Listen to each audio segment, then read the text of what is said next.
আমাদের প্রিয় নবী হযরত মুহাম্মদ সাল্লাল্লাহু আলাইহি সাল্লাম কতটা মজার মানুষ ছিল, যদি একটা ঘটনা বলি তাহলে বুঝতে পারবেন। রাসূল সাল্লাল্লাহু আলাইহি সাল্লাম তার সাহাবাদেরকে নিয়ে একদিন খেজুর খাচ্ছিলেন। তার পাশেই বসেছিল তার জামাই আলী।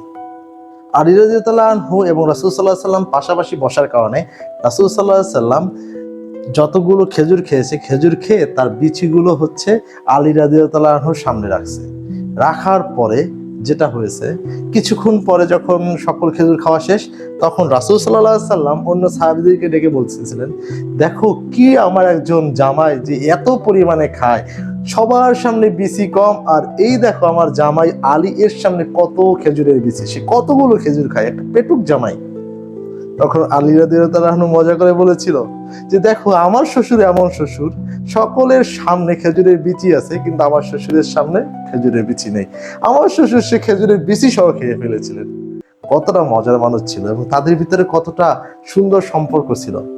এই হচ্ছে আমাদের নবী, এই হচ্ছে আমাদের নবী, যার আদর্শে আমরা আলোকিত হতে পারি। আল্লাহ হাফেজ।